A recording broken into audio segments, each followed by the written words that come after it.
Hi friends, welcome to Change Started, to our series of Change Trails. So whenever we think of gifting, anybody who's thinking of gifting, we are always in conundrum. What to buy, whether that person would like it or not, whether it will be useful for the other person or not. It is always a big problem. And especially when it comes to children, it is even a bigger problem because children are all the more fussy.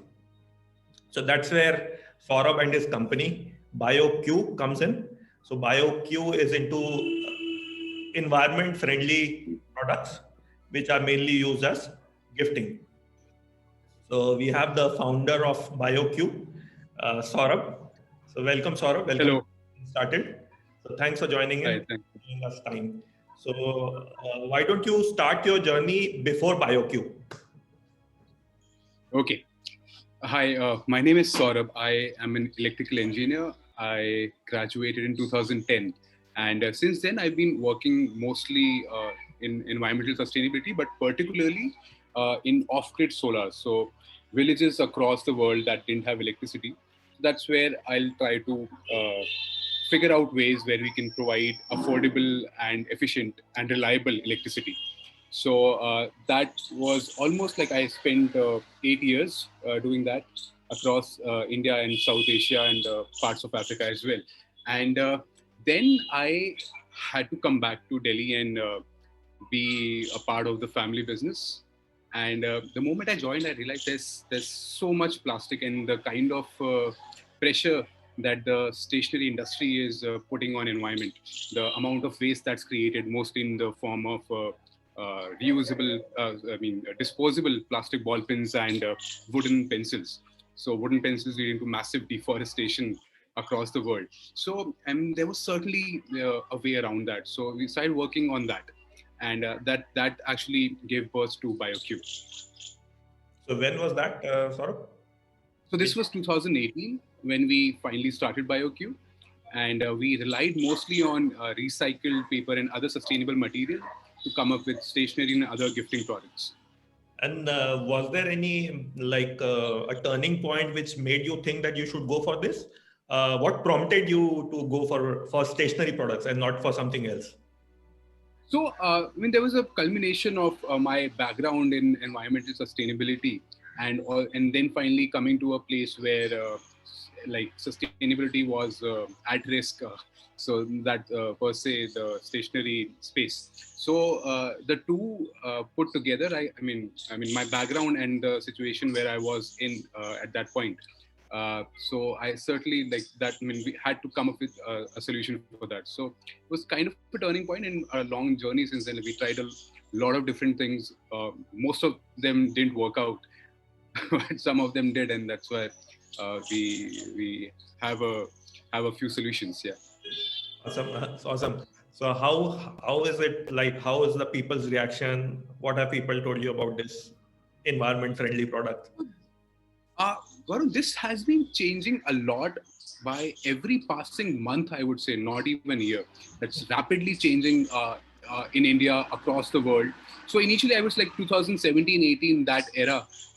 There were conversation around environmental, like the environmental awareness was there, but not to a great extent. And everybody in India will say like, this is not something that's really feasible for the Indian market. Like eco-friendly is not for the Indian audience. You should try targeting countries in Europe and Americas. So that's the market for these. But I was stringent, like, because we definitely did realize that it's a problem in India. I mean, back then or even now, India produces almost like more than 3 crore plastic disposable ball pens, which are called use and throw, and almost 1 crore wooden pencils every day. So that's huge. So you're sitting on the problem. Like, why do you have to even look outside? Serve the like the markets outside. Like when you have such a huge problem and opportunity here. Absolutely, So absolutely. yeah, but thankfully since then, like, obviously, people are getting more aware. They are opting for eco-friendly products and packaging and services, and like it's all happening. Like there's a lot of movement in the last 2 years. Absolutely. So, in terms of bioQ, is it something that you manufacture yourself, or is it like you source it from different places and then go about selling it off? Yes, so I would say, like, I mean, of the maybe 100 products that we have, 80 are done in-house. Then we do a lot of value additions with other products and like give them our kind of designs and packaging and all those things. But majorly, it's manufactured here at our facility. Awesome. So is it like a big team or like a social group which comes together and to create these So products? there are multiple teams doing different things. So so in-house we have about 28 people who are manufacturing things. Whereas in terms of assembly and packaging, we do take help from communities nearby, who where we mostly employ these are part-time engagements with women who cannot go outside of the houses for work. So we bring things to them so they can sit at home, spend a few hours whenever it's comfortable for them, and make some money.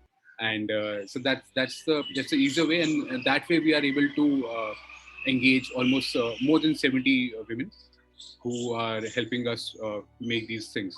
And besides, then there's of course a product design team who's working on different products, different material, exploring what all could be done in the coming years. So yeah, so that it's a decent sized team. Like of course, there'll be many more people uh, in the coming years. Yeah. Definitely, why not? And we need people like you, Saurabh, to take this movement ahead. So you said about that you have about 70 people doing this thing. How about material? I mean, again, material is an important component of your products. So Right. how do you source that? Who are the stakeholders involved in that? Right. So material, we try to keep it rather simple. We don't do recycling at our facility. We try to get recycled paper from mills. So that's easy. And besides, we also use newspaper in some of our products. So that's also pretty easy to obtain. So we use recycled products, but we don't do recycling ourselves, because that's a humongous task. Like you need really big facilities and huge volumes of paper to be able to do that. So we stay away from that. And besides, even for cork or bamboo, we don't get into the basic foundation material building. But like once you get the cork bricks or cork sheets, then what things to make from those that people can use, like an everyday person can use in their houses, in their offices, in schools. So that is where we focus. Similarly for bamboos, like we try to give the final touch, I would say. Like, so material, in terms of material processing, we don't do that in our facility. Yeah. So how many product lines you are into, and like as of now, I mean, how many numbers of products you are selling? So there are about four categories. One is where we purely do recycled paper stationery. So it could be pen, pencils, notepads, calendars, and folders, file, all those things. And then there is a range which is an upgraded version of the same of eco-friendly stationery, which is the plantable stationery. So we have pens and pencils which have seeds at the back, and seed papers, like it's a handmade paper with seeds in them. So once you have the paper, you can make so many products. You can make notepads, you can make invitation cards, you can make calendar.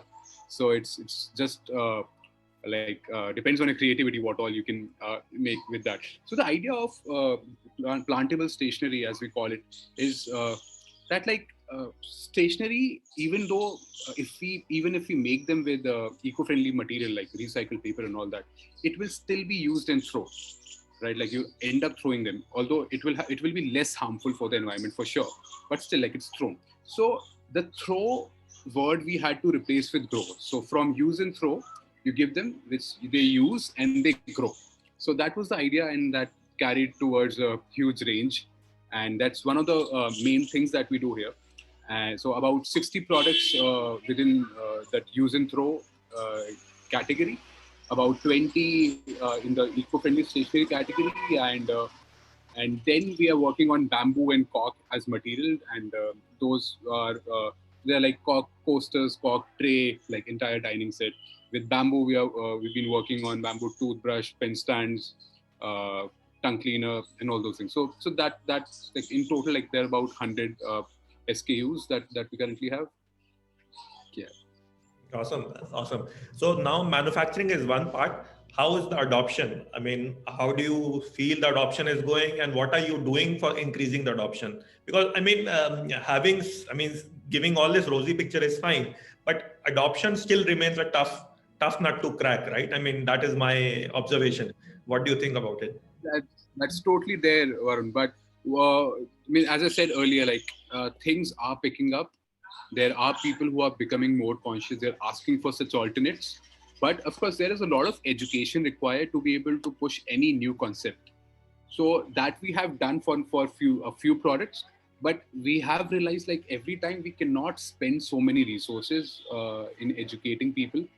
So there, that is where I think like we try to find synergies. We try to do like a lot of collaborations.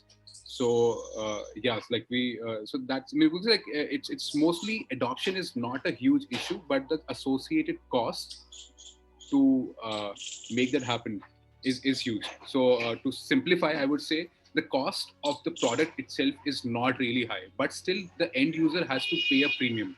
That is mostly because of all the like the associated sales cost involved. So that is what increases the cost, not the material. Material is actually cheaper. So, I mean, thus far, how's the response? What is the feedback like? Are people willingly taking it, happy with the product, satisfied with the product? Have they suggested any improvements? So, things like that. So, happy, yes, they're excited. Like I would say the word excited. That's the number one.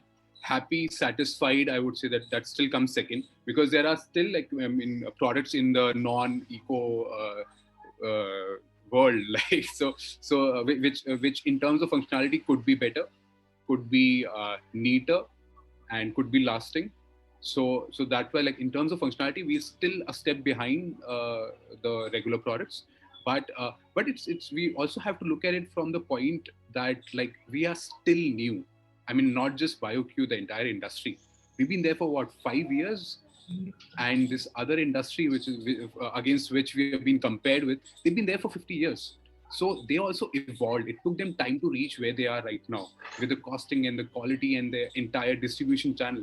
And we are like we are very new. So but we are very sure as well that like in maybe just a few years, let's say 5-10 years, we'll be competing head on with in terms of costing and quality as well, functionality and longevity, everything. Like we are moving fast, and these things will change.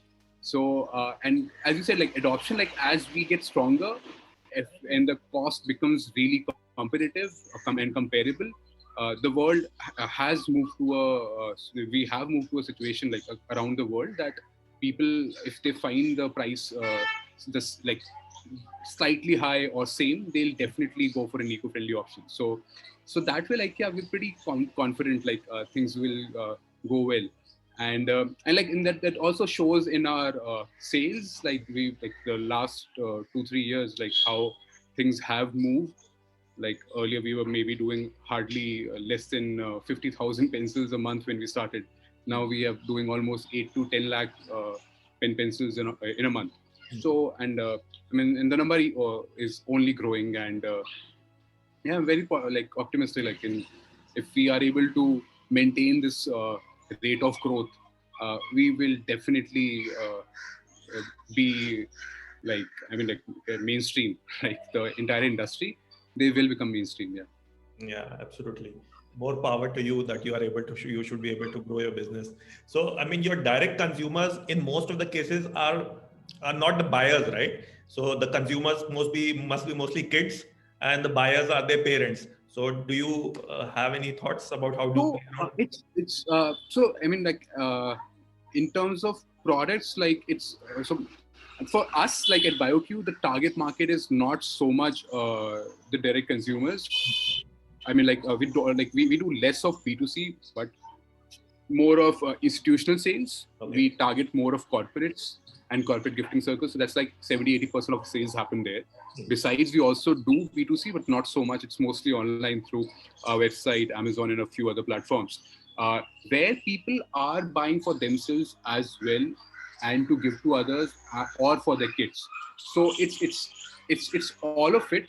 there are few products that are centered around kids. So where, of course, like you have to convince the parents who will want to give these values of sustainability to their children. So that's also a huge opportunity, and things are moving well there. Like we have seen how the kind of feedback that the parents give about the entire concept, and like how it will help their kids to understand about planting a new having a new plant, and like overall recycling and reusability and all those things. So yeah, so that's one positive thing.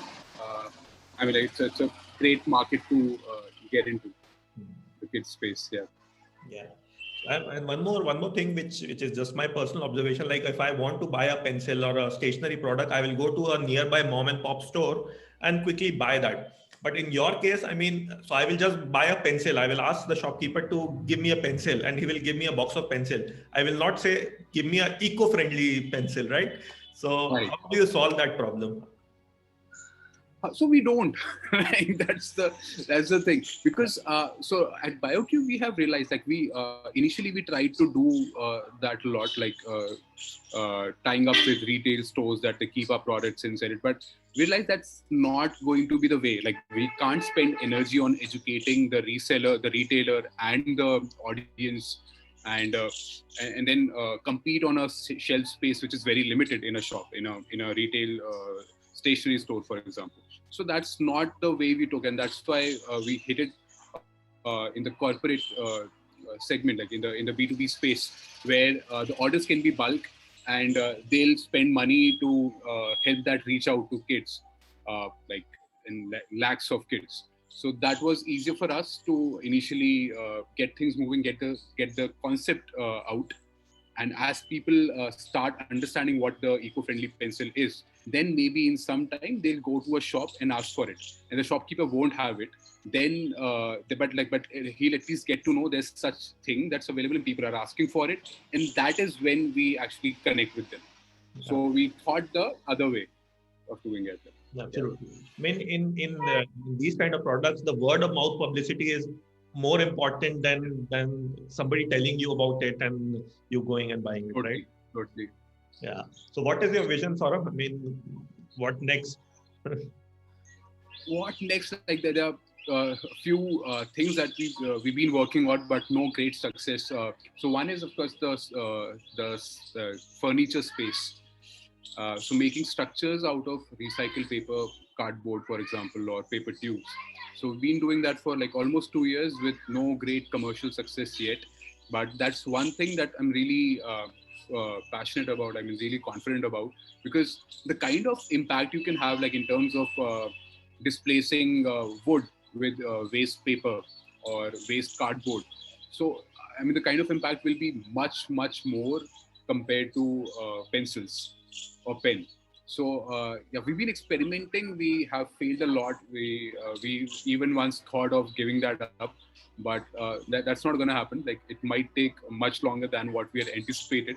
But that's one thing that's going to come up in some time.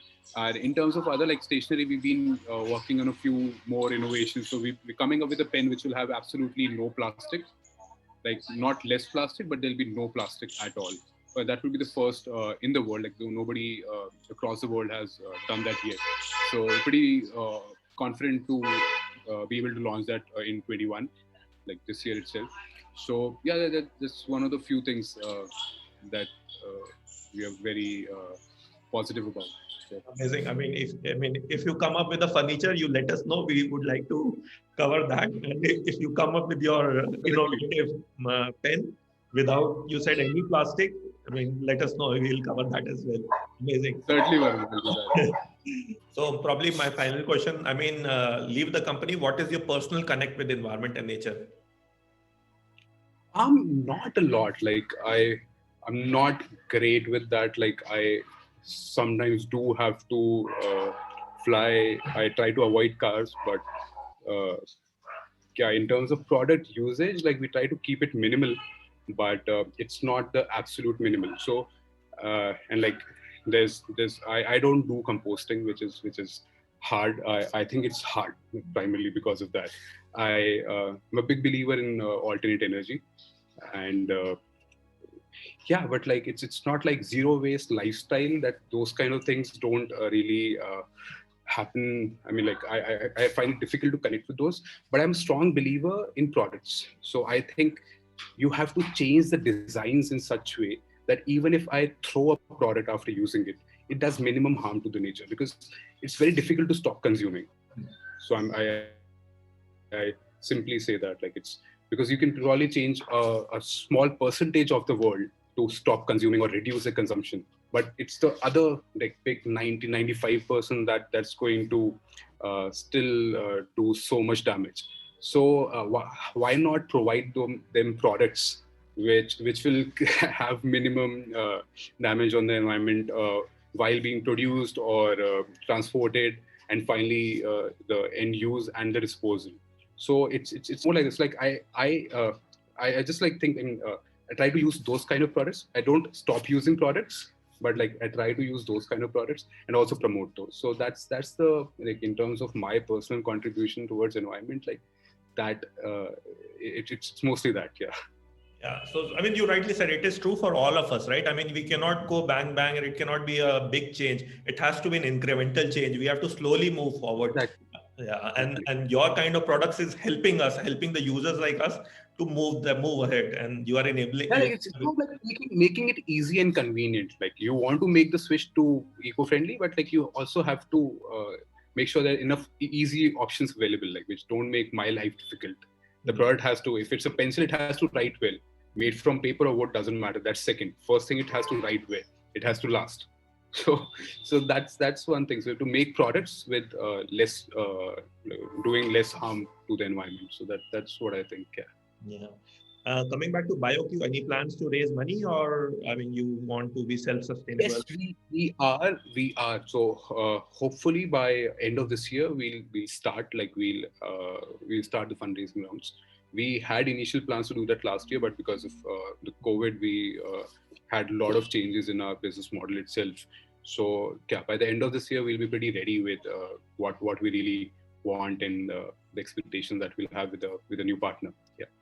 Yeah, all the best, Saurabh, for that. And maybe the final question. I mean, I saw your picture with Dalai Lama. What was the story behind that? So that's again a few years ago. I was working on solar off grid, so it was going everywhere, and it was one of the installations that we did at his one of his institutional places. So it was also a part of a change maker, like in energy youth working on alternate energy across the world. So I was a trainer there as well. So I was educating people about like trying to bring in more young blood into that domain of alternate energy and micro grids stuff. I mean, micro energy installations. So yeah, that was where we had a chance to meet them. Yeah. Then probably his blessings is helping you in growing your bioQ forward I'm and sure. your in your I'm sure. future visions. I'm sure. Yeah, all the best to It you, must Saurabh. be. All the best to you. Thanks a Thank lot. you. Thank you.